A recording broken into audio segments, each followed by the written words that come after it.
We have amazing topic today with some amazing women here on the call, and I'm super excited to be here today.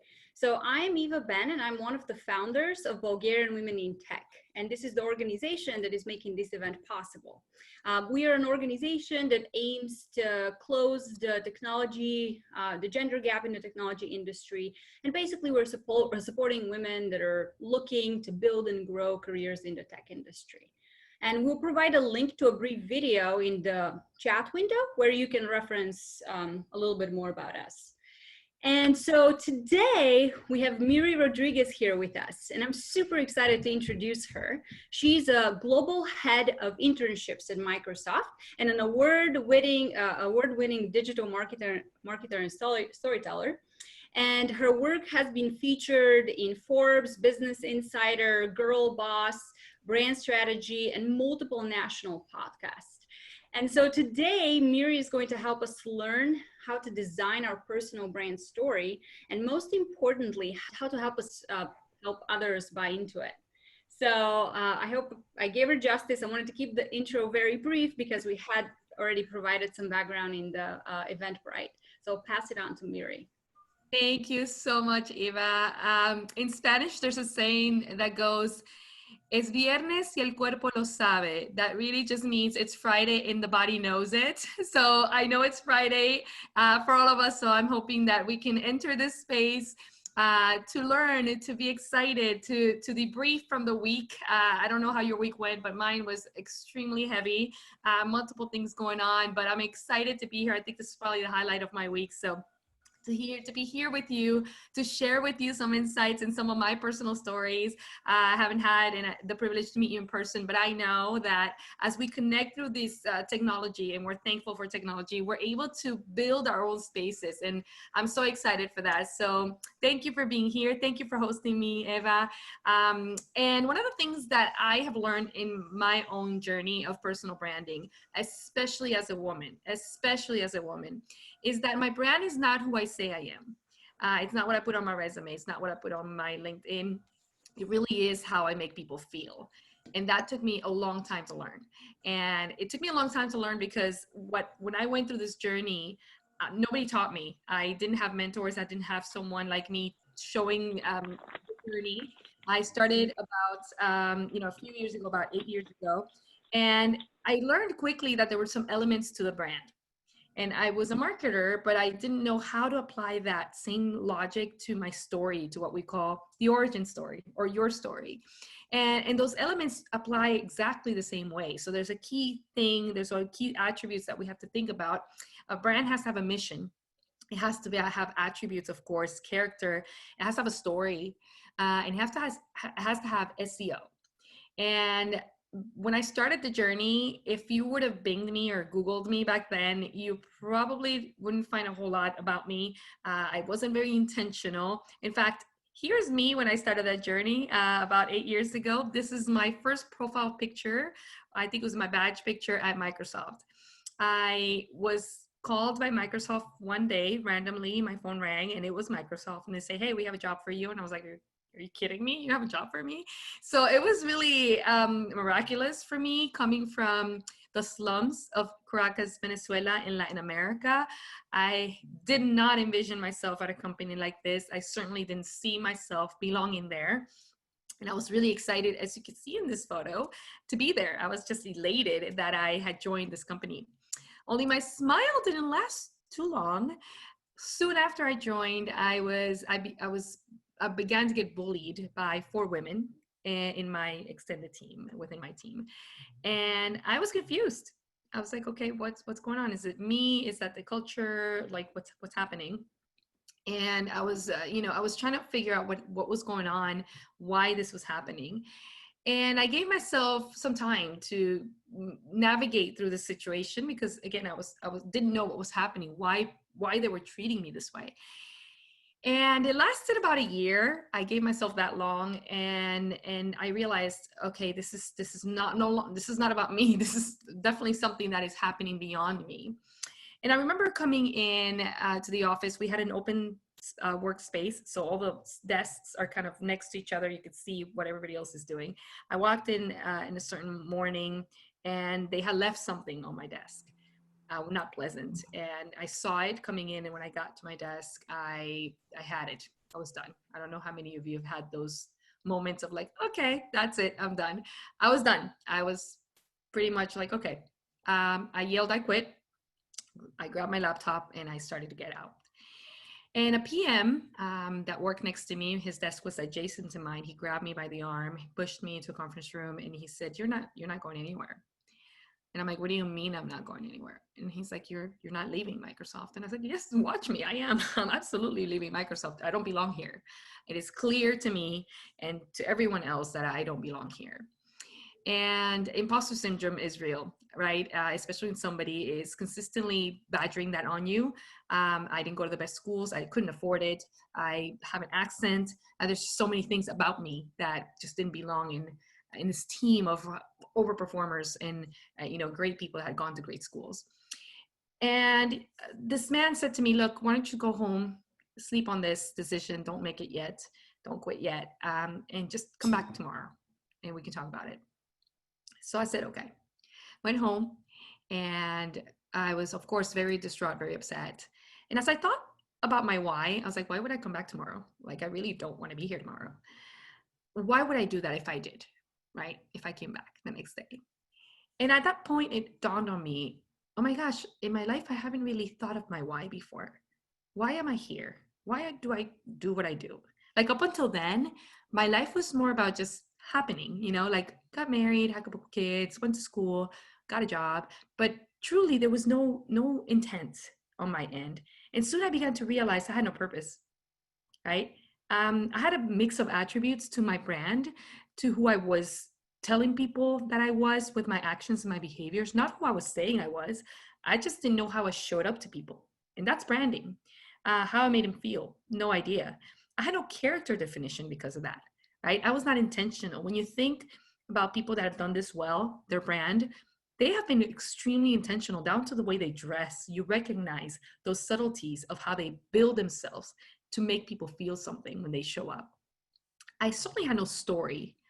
And don't get me wrong, I had a story. I had my personal story, I had my origin story, but I didn't know how to use it. I didn't know how to leverage it. I didn't know how to craft it and design it in a way that made my brand unique to who I was. My once upon a time was not happening because I had not kicked it off. And certainly, again, if you binged my address, you could have found maybe my parents' address, I don't know, postal address. If you Googled me, there was no SEO, there was no digital presence. Now, back then, 8 years ago, that may not have been a big deal. But today, not having a digital presence, it's not just a big deal, it's critical. If you Bing yourself today, if you Google yourself and you don't show up, that's a problem. And if you Bing yourself or Google yourself today and you show up and not the way that you want to, that's a problem, right? And the beautiful thing about that is that you own that digital space. It's yours, just like you own your presence in real life. And you have to take a hold of it. Now, I didn't know that. I didn't even know where to start. I didn't know what was happening. Back to my Microsoft story, I didn't even know what to do that next day. So I had some conversations and I decided to come back the next day. And the reason I decided to come back was because I said, well, I don't have, this is not a great story. People are just bullying me. But what if other people are being bullied? Other women? What if this is just not happening only to me? So I went back. And I went back with a mission. Basically, I gave myself a mission of sharing this story to see if there was other people around me that needed to hear the story. That, I realized I couldn't change the bullies, but I could certainly tell my own story and understand how that impact from them and what that would look like. And so that gave me this statement that you see here. I wrote it a long time ago and it still serves me to this day. The purpose for me, for my brand mission, was to create attributes to serve the greater cause and to have a legacy. And when I returned to Microsoft to tell my story, I had to pick an audience. I had to say, well, who else is being bullied? And so I decided it was younger women in tech that I would share the story with. And the reason for that, I was around 30 and I knew that there were other women coming into tech, fresh out of school and college, and they were probably more impressionable than me. Imposter syndrome was probably bigger for them than me. I had been around a little while in the corporate world. They were just getting started. So if this was happening to them, how were they reacting? What was going to happen? And I began to think about that story in a way that gave me purpose to deliver my brand in a certain way. What I want to showcase here for you is think about stories and things that have happened to you. Think about things that look ordinary. They're not extraordinary. Getting bullied is not extraordinary, right? It's nothing special about that. But it was something that happened. It was a story.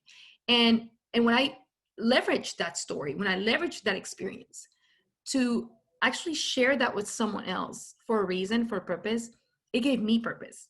And I began to actually craft my brand thinking about these women. I actually began to think about who I was at the moment. Up until that point, I didn't even have a baseline. I didn't know what my attributes looked like. And I began to ask people, hey, how do I show up?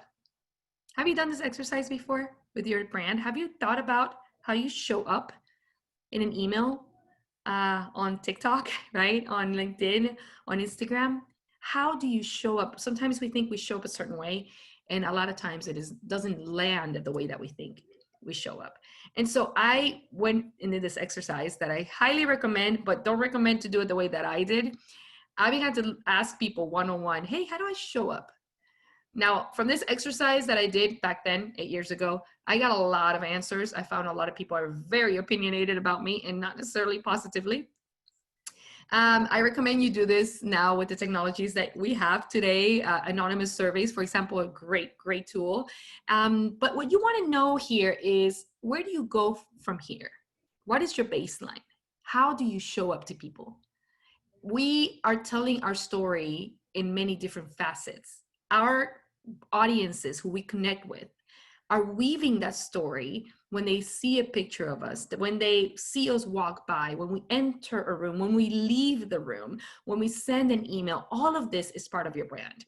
And if you're not intentional about that, people are going to actually brand you in their own way. They're going to create that assumption.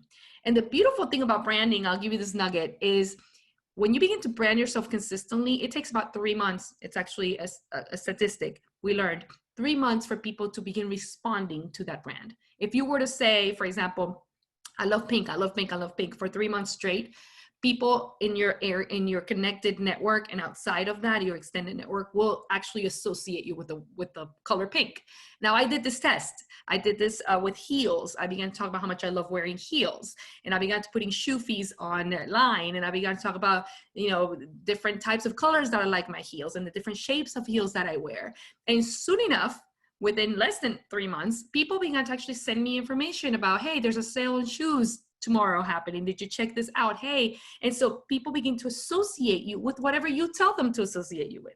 That's the magic of branding. You get to do that. And so ask, how do you show up? And then think about those attributes that make up who you are and how that shows up. Does it show up the way you want to? If not, you can modify it. It is you who gets to do that, right? You get to show up a certain way. Now, I showed up here at this time in my life, 2 big attributes that I can call out that I was like, not sure I want to be that. First one was sarcastic. I showed up sarcastic. Now, if you're not in America, like I am in America, you will know Americans can be sarcastic. That's one thing that we are. And we think it's witty. We think it's funny. We think it makes us look smart. I don't know why we think that. But sarcasm is not good or bad. It just is. However, when I decided to share my story about being bullied with a specific cohort, these young women, I realized very quickly that sarcasm was not going to fly, was not going to serve me the best way. Now, if I was talking to maybe tech men, probably sarcasm works, but not for women in tech early in career. The other piece that showed up was feminist. Now, I do consider myself a feminist. However, I decided at that moment that feminism, at the scale that it is, can be misconstrued to an extreme. Men bashing, for example, especially in the Western countries. And so I wanted my brand to be global. I wanted to reach more people. I wanted to see how far I could go with my message of no bullying and women staying in tech and not doing this to cannibalize each other. Women empowerment was my message, right? So I changed those 2 attributes. They're not good or bad again. I just decided to modify them. So I changed sarcasm to kindness, and I changed feminist to feminine. And those became my overarching attributes, my umbrella. Now, underneath that, everything else was valid, but I began to check myself. Do I show up kind and feminine? Do I dress kind and feminine? Do I talk kind and feminine? Do I send an email kind and feminine? Is this tweet kind and feminine, right? So back to that idea of pink, I began to think more, I began to be consistent, and before you know it, it really took, it really, people began to tune into that. And then I was like, okay, why am I doing this again? Well, the world's a big place. We may not be able to reach the entire world. I hope you do. I haven't yet, but I hope you do. But in our quest to leave a legacy, I can say, and I've studied this, I've done a lot of research in this space, in branding, all of us want to leave our mark. That is intricately involved in our humanity. We want to leave our legacy. We want to be remembered. But a lot of times we don't get intentional about how that's going, how that will be, how that legacy will be. And I realized the world is a better place. So I switched the world to my girls. I call them my girls. I began to think about them differently. I began to be empathetic to them. We'll talk about this a little bit in storytelling. I'll get into that soon. But it was, for me, it changed the scope of who do I want to target and why. Branding is targeting. You don't shoot blanks and just create content for people for content's sake. You create a cohort and you say, who do I want to impact with my story? Remember, my story, it just came out of something that happened to me. It wasn't extraordinary, it just happened. A lot of things happen to a lot of us, especially as women. What can you do with that story? Who can you help? How can you inspire? How can you educate someone? How can you help someone with the things that have happened to you? How do you pivot your life stories to help someone else? In my study in brand storytelling that I've done, I find that the magic of story is the fact that we all try to connect with each other with it. In fact, you probably were trying to connect with me when I shared my own story. We try to do that. That's the magic. That's when we watch a film, when we hear a song. The stories we connect with are the ones that we see ourselves, a little bit of ourselves in. We can tie ourselves into as a character. That's the magic of storytelling. And that's where we're going to head now. So I'm going to teach you 5 steps in the next few minutes on how to basically build from your own origin story and start with that story. Okay, so first things first, your origin story. What is it? It's the day you were born. It's the things that happened to you. It's the things you can remember, your core memories. What you see here is a blank sheet of paper. And what I would love for you to do is to try this at home. Go ahead and grab a piece of paper, just like you see here, blank. I'm doing it digitally for you, but put a dot right there, the day you were born. That's me, 1978. I put it right in the middle. It wasn't a highlight of my life. It wasn't it was like in the middle. I'm a middle child. And, like a year before that, my older sister was born. Everybody was super happy. After I was born, everybody was like, hey, that's super quick. You just had a kid. So it wasn't like a big celebration in my household, in my extended family. So I'm there in the middle. What you're going to do next is basically plot and put those dots, highs and lows of things that happened to you from the core memories that you had since you were a child. This is going to look a little bit like this. I'm going to go real fast just to illustrate. I will not show my whole life because there's a whole lot of stuff that happened. But here's a high level view of things that happened to me. Things that were important, that shaped me, that transformed me, that marked me in some way, that I can remember. Now, if I could into details of this, I'll share something with you. When I did this, I do this consistently because more memories come to mind. And the last time I did this was 2 years ago when I was writing my book. And I remembered through this exercise that I remembered a core memory that when I was around 7, I got in trouble by my mom because she bought me composition books for school. And I took them and I turned them into poetry books. So I started writing poetry. And of course, these were very expensive. We didn't have a lot of money. So I got in trouble. And that was a core memory. Now, that was important for me when I wrote my book, because at the moment I realized I had always been a writer, right? When I was 7, I just loved to write, to the point that I used my school books to fill them with words and write poetry, right? So this exercise here just simply helps you rebuild that baseline of who you are, who you've been, always at your core. And what you do with that is understand what storytelling is not. And then you build your story from that. Now, I'm going to switch gears a little bit so we can get into the actual storytelling piece.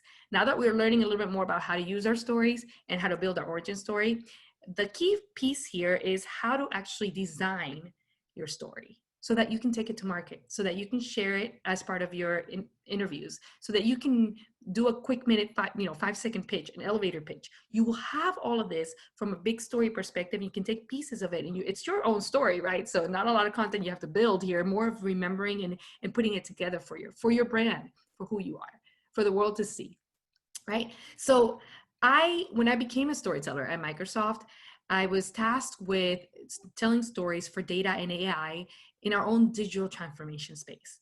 In layman's terms, that just meant that I was going to take really technical, high technical stories and make them human and not boring to the rest of the audiences.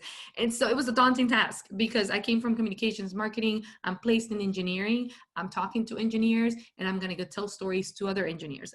And so I didn't know what to do. I found myself in this place of, oh my gosh, I'm going to fail. And I did fail. I failed fast. But one of the things I started to do was ask people not what is storytelling, but what it is not. And I asked people in places like Disney, Coca-Cola, big brands, small brands. These were producers, movie producers, writers. These were authors. These were just visual storytellers, just a gamma, an array of different level people in organizations, different types of functions in organizations, and different brands and industries. And they said to me, storytelling is not all of this, what you see on your left. It's not facts, it's not figures, it's not numbers, it's not marketing. It's all the things I thought it was. It's not information, let's just say that. And if it's not that, then what is it? And I went online, I tried to do more research. I didn't find a good definition for storytelling. At that point, storytelling was becoming a thing. People were starting to talk about it in the marketing field. And I was like, what is, I don't really get it. What is it? I hear about it. I don't get, and if I don't get it, how am I going to go do the job, right? So I actually did a lot of research in this space and realized since I didn't find a definition, I've created my own definition of storytelling. And to me, storytelling is the transfer of all that stuff. So it's the transfer of information, and it's done through a character, a plot, and a conclusion, the three basic elements of story. In other words, if it doesn't have those three things, it's not a story. But for me, deeper was this idea about feeling and emotion. My stories had to be emotional for them to stick. I knew that. I learned that. And so I added that. I said, storytelling is the emotional transfer of that information. And when you think about that for your brand, this is exactly what we started talking about at the beginning. How do you make people feel? How do you turn your stories, your origin stories that may seem ordinary, into something that make people feel something? Who are the characters that play? What is the plot? You get to design that. It is your story. You are the CEO. You get to write the next chapters. That's exciting. So think about that. And so I was like, okay, great. Now I've defined it. Where do I start, right? I was like, I get it now. Now what? I'm glad you asked. I was stuck as well. And I was also finishing my master's in integrated marketing and communications at Georgetown. And I was taking design thinking course, also UX courses. And we had to use a real life work example to drive our project to finish. And so I was stuck at work trying to define this whole thing for me. And I submitted my work into this idea of design thinking. In other words, I leveraged the design thinking steps that you see here to design my own stories. I also did that for my brand. And that's what we're going to learn here, those 5 steps. First step is to empathize. Empathy is the beginning and the end of every story. But how do we empathize? What does that even mean? I'm glad you asked. As I learned about empathy, first I learned I'm not empathetic, which is the thing. If you're not empathetic like me, don't fret. It is actually a learned skill. No idea. I learned that myself. So I'm actually more empathetic than I was before, which is a good thing. But if you're not like me, again, you can learn it. Empathy is really asking yourself, what feeling do I want people to feel? What do I want to evoke with my story and with my brand? And I call that a universal truth. A universal truth is something that all of us can feel. For example, in my story of bullying, I didn't say the word belong much. I said it once, but I can tell you that the story was about belonging. I used the word imposter syndrome a couple of times. And that basically is the counter of belonging, when you feel like you don't belong somewhere. And so my story's theme is about belonging. In fact, for my girls, What I want them to feel is that they belong at Microsoft, even if somebody bullies them. They're there, they got the job, they belong there. And that's universal because I don't have to explain the word belong. It's a feeling, right? As it is love, as it is empowerment. And so that's where we're thinking about stories. When you think about your own stories and what's happened to you and what you're going to share about it, what feelings do you want to evoke? Where do you want people to meet you in that space is the question. I learned that empathy goes in 3 levels, actually. The first one is cognitive empathy. And so as you think about empathy, the first piece of empathy is at the very core, is that your audience who you're going to share this story with, they're humans. In fact, all of you here right now, taking the time, and thank you, I'm honored that you would listen to me at this, give me the gift of your time. You are human. And so as you think about what that means, as I think about what that means for you, things like a global pandemic, things like, just so many things that are going on in the world. Even though I haven't met you, I know that we've all gone through hardship in the last few months. And that allows me to be empathetic toward you, even though I don't even know you. I haven't had the honor. And that's how it works. As I land my content with you, I become empathetic about how I'm going to do that, recognizing our humanity. The second level is emotional empathy. And that's getting a little deeper with empathy, is saying, hey, not only is my audience human when I tell my stories, I'm human, right? And so I allow myself to be a little bit more vulnerable in telling my stories. I know that stories are hard to tell, especially when they're personal, especially if you want to share something that's deep. I know that women, we go through a lot of deep things. And so choosing what stories to tell, it's emotional empathy. The deeper you get, the more vulnerable you get, the more authentic your stories become. I can tell you from my own experience, as I share my own stories, it is those stories that have been, for me, the deepest, the most heartbreaking, or the most elated and full of emotion that have stuck more with people and that have made people react to my stories and my brand. And then you get to compassion and empathy. That's the deepest side of empathy. And this one's around you being human, just like you see here, just opening up your heart to the world and showing up not manicured, not perfect. I know that's a lot of hard things to do for women. We want to show up great all the time. That's always a thing. But sometimes we don't. Sometimes we get sick. Sometimes we don't do our hair, whatever. I look at my hair today. But that's just real, right? And so compassion and empathy is actually you letting yourself be and saying, you know what, I'm not perfect. That's okay. In fact, it's okay not to be perfect because I know other people are not perfect and I can show up imperfect so that people can connect with me. If I showed up perfect every time, then people will not be able to connect with me at the human level. They'll be like, oh, she's always perfect. I'm not perfect. She is, so I can't connect. For me, it was really important to do that with women, with the women in tech that I was targeting. And so as we think about empathy as this first step in your story, think about the experience that brings to other people. There's an experience you lend in your story. You take them through a journey. You ask yourself, what will they feel as I tell that story? How will they see me differently? What will they learn from me? What impact do I leave on them?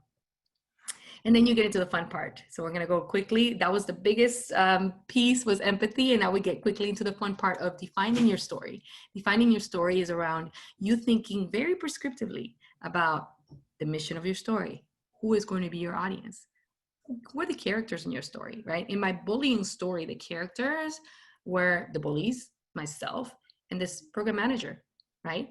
And in that story, he was probably the hero, right? He's the one who saved the day. He asked me to think about it. I would have quit and walked out and never been at Microsoft for 8 years again. And so who are those people who play important roles in your story and why?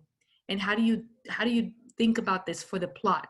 For me, as I thought about someone helping me, I thought, well, then I can help someone else. Because I stayed, other people can stay. And so that's the effect of storytelling, right? And that basically turns into a story mission, which is your mission. Simple as that. You dedicate your story to a group and a cohort. You say, what is it going to go do? And you make them feel something.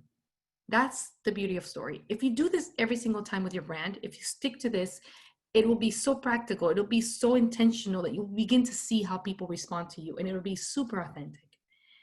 And then you get to ideate. This is the fun part. It's basically brainstorming. What you see here is an acronym It's a brainstorming tool called Scamper. I use this, it's a very practical tool for me personally, that I have used time and time again to really tell the stories from different angles, right? What if I modified a character? What if I, removed a character? What if I modify the plot? What if I change the time frame? What if I add something? What if I remove something? Storytelling is full of magic, and you get to do everything you want to it. In fact, a lot of you may have heard the storytelling's, journey of like the hero's journey. That's it. Or 2 or 3 structures of story. And I'm here to tell you, somebody invented that. Somebody decided that was a way to tell a story.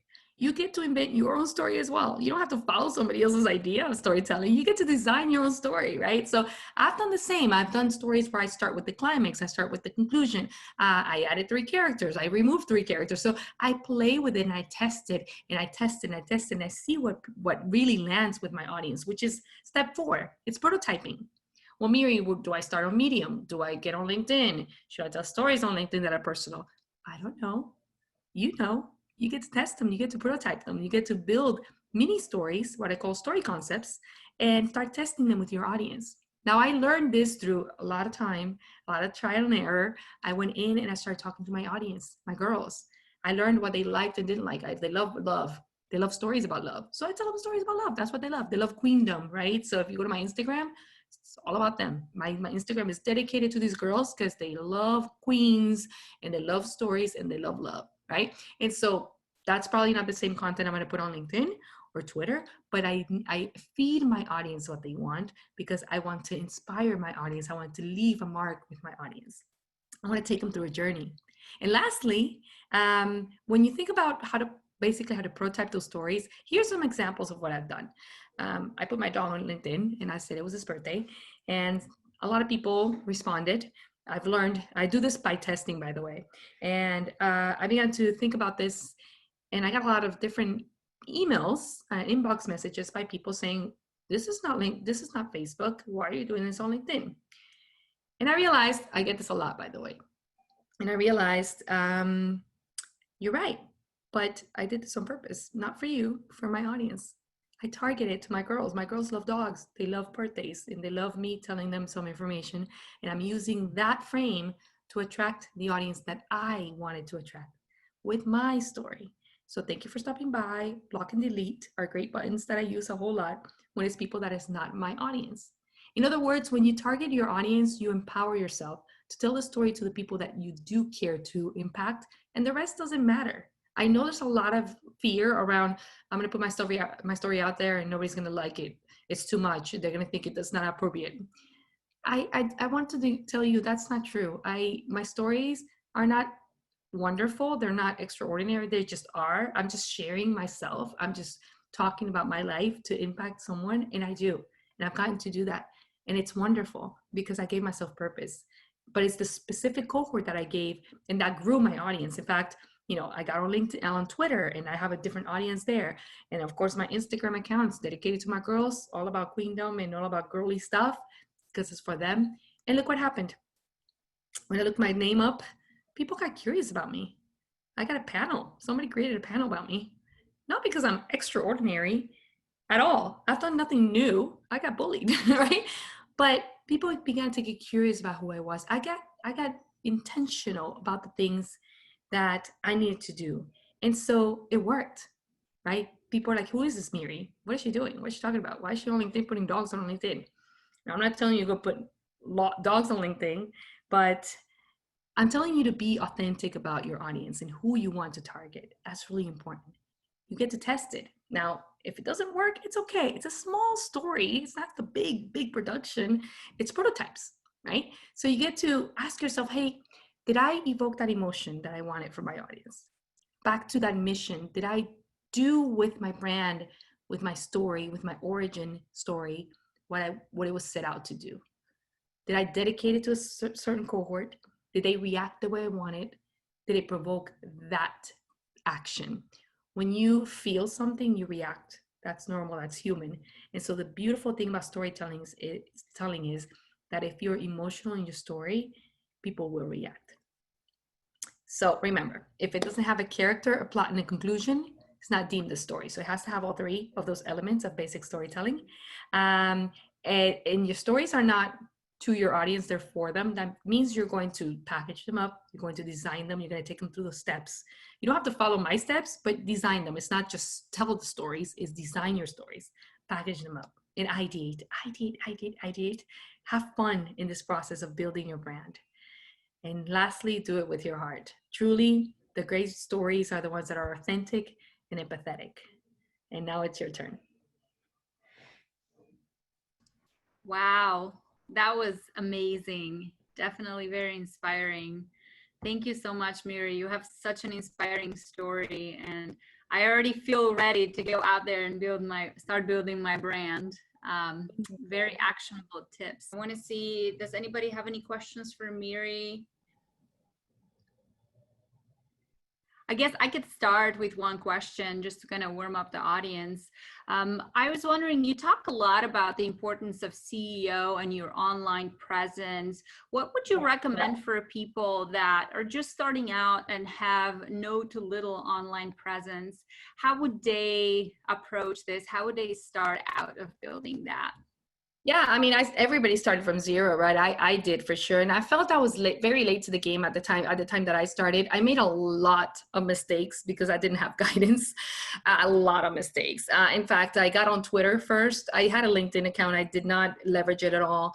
I got on Twitter. I got sent to LinkedIn jail. I mean, Twitter jail, because I kept tweeting people like in the government. And so they sent me, they like blocked my account. It was terrible. I didn't know the power I had. What I love about social media and digital branding is that you enhance your voice and you give yourself a voice. I have to tell you something as a woman. Please listen to me as a woman. We have to amplify our voices. There are so many women doing so many great things and we know nothing about it because we're socially shy, because we are culturally told to be softer in our voice, to not talk about and showcase our accomplishments. Men are not doing that. Men are out there talking about what they do and how they do it and when they do it well, right? So for me, it's been a game changer to begin talking about my accomplishments. Now I know the follow-up question to that is, well, how do I do that without showing up pompous? How do I show up and not be not be seen proud? Great. Your journey is part of that accomplishment. All of us got success. First of all, it's not you didn't get there alone. Somebody helped you in the process and the journey. So use that moment to thank someone. Use that moment to share how you got there, the struggles that you made, and the learnings in that journey. And that comes together. That is the story, not the accomplishment. That was just that's the reward, but what got you there. And so that there's so many ways that you can begin just talking about where you are, what you've been doing, how you've been doing it, and people tune into that. I promise you it works. Beautiful. Yeah, that makes a lot of sense. So I think just the key takeaway for everybody is just don't be shy. Make sure you share your accomplishments. Make sure you highlight and amplify voices to other great women you're working with.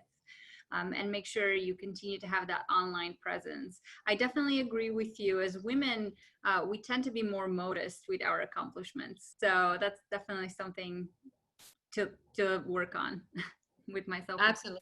Consistently. And once you do, you kind of get out of that fear. It just becomes natural. It's a practice. It's taken me a while to move away from that mentality. And once you do, it's like, okay, I can do this all day. So yeah.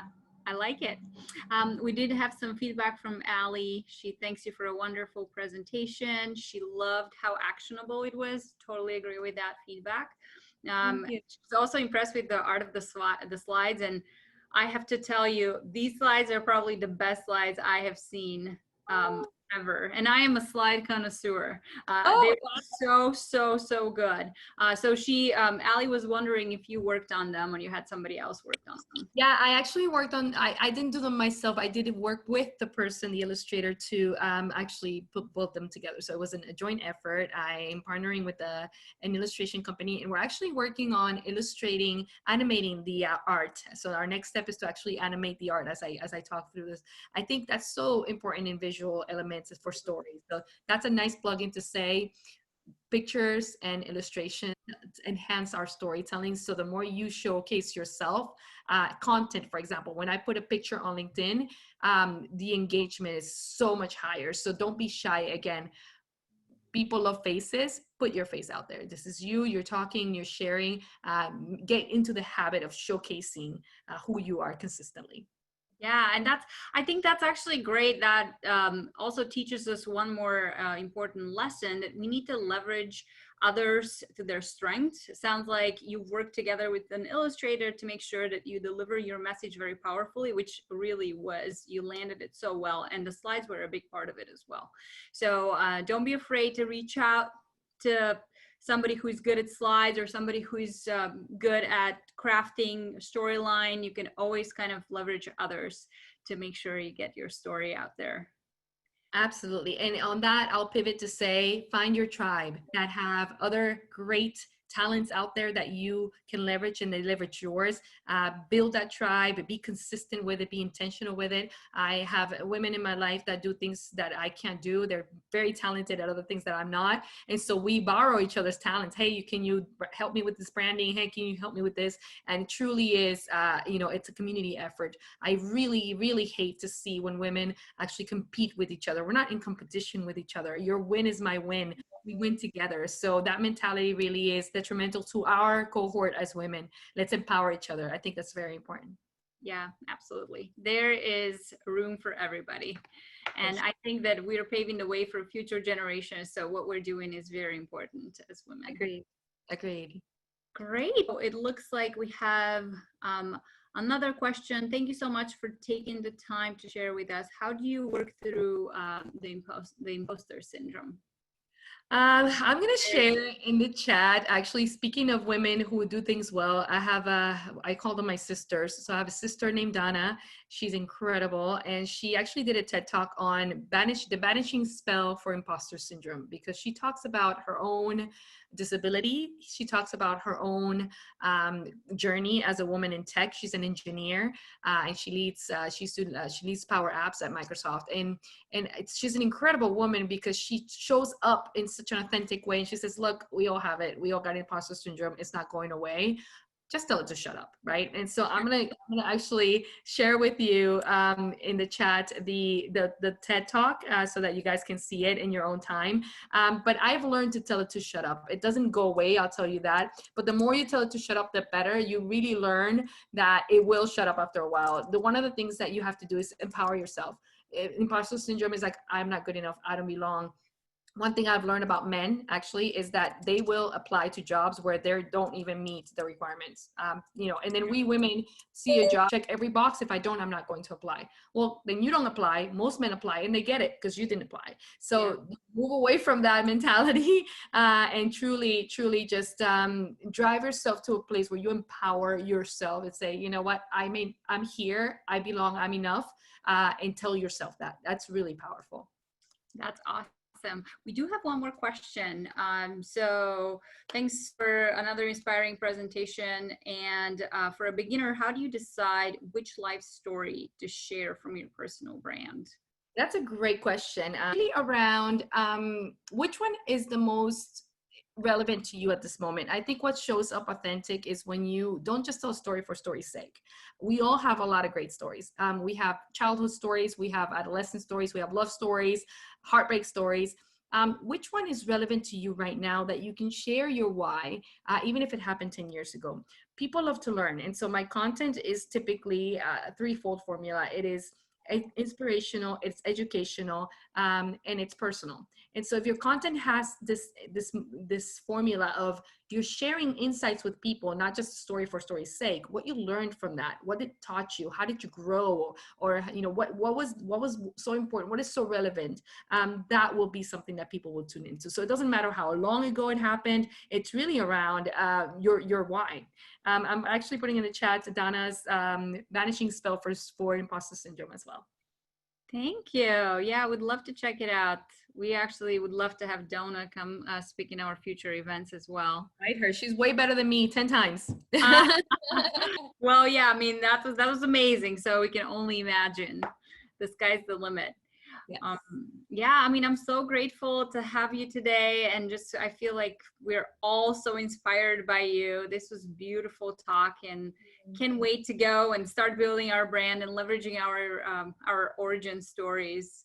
I love it. And you know, one of the things that I've learned is to amplify our own voices, as you said. So Eva and team, everyone who's here, if you share your story, you connect with me on LinkedIn. I'll be more than glad to amplify it, to share it, to make sure I give it a like and a comment so that it can give you visibility. Borrow my audience, borrow platforms. That's really important. If we say we're going to support each other, we actually seed platforms. So start sharing and I'll be glad to amplify. Sounds great. Oh, hold on. We do. You shared how your coworkers were bullying you. Do you have any advice for how to deal with coworkers trying to hold you back and defining your brand? Yeah, I have to be honest. I deal with that all the time. So not just coworkers, people, society, culture, you know, people in my network. Everybody has an opinion about my brand. Everybody has an opinion about what I should or shouldn't do. I had to divorce those ideas. I have to take the best out of them and say what works for me. And that's back to your audience. When you define your target audience, it doesn't matter what everybody else says. Like, thank you, delete and block. Those are my friends. And I really do, because so many people are opinionated. And I used to engage with them a whole lot. It's been a lot of energy, but like, why do they care? Why don't they like me? And then I was like, you don't even pay my bills. Like, why do I care about what you think? If my audience is, if it's landing with my audience and I'm testing it for my audience, and if it's touching my audience, that's all I care about. So empower yourself that way. If your coworkers are not your target audience, let them talk. It doesn't matter. You would go walk right through it.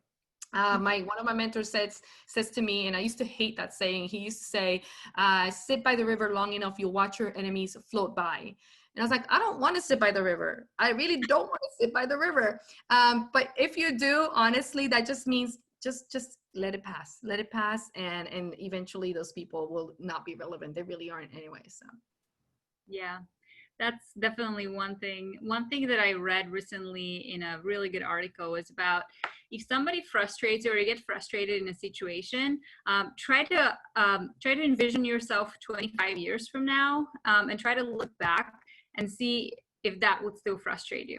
Most of the times, you know, we all get caught up in like somebody was insensitive in an email, or somebody was too short, you know, an IM, and we just take that in.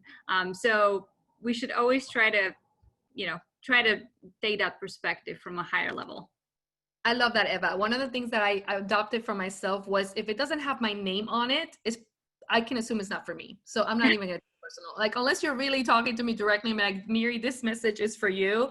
And then if it does, and if it's from an audience that I don't care about, delete and block. Simple as that. Great friends to have. Okay. You have just mentioned your mentor. What are people who inspire you and you have learned from? Oh, you know, I actually have to say, I wish I would have had more women in my life to teach me. All of my mentors are men, and they're white men, which is really interesting because I'm a Latino woman, and they're in tech. And I've learned so much from them. Inspiration really has come from women in my life that I've seen work really hard. One of them is my mother. I mentioned her in my book. She truly is my hero. I've seen her go through a lot in life and just keep her presence and her spirit intact, which is really hard to do. She's overcome a whole lot, and she's extremely she's a great leader on all fronts. She's a great storyteller as well. In general, people who inspire me are people who think beyond themselves, to leave a legacy beyond themselves. It is not noble at all that we want to take care of our kids and we want to leave them with money. Okay, that's all of us. That's nothing new. But what if we think about people that beyond our own generations want to leave a mark that's bigger than us, for our own cohorts, for women, for our own culture, for Latinos, for example, for me?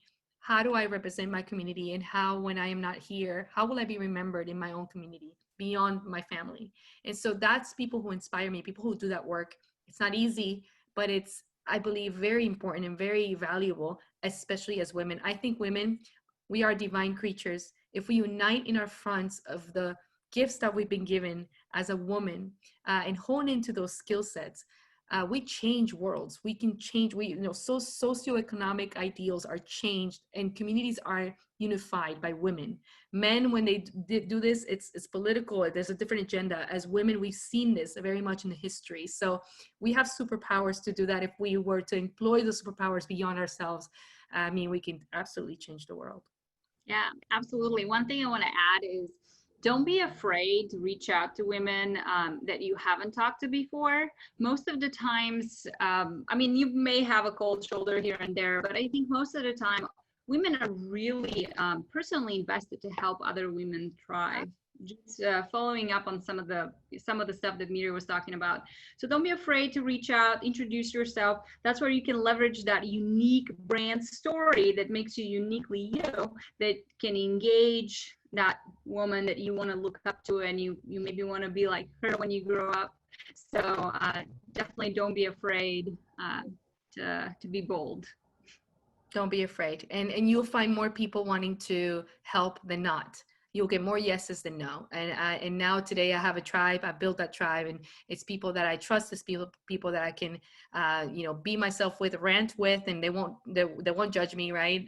They'll laugh with me. They'll cry with me. They do life with me. And you need that. We need that as women. Totally. Okay.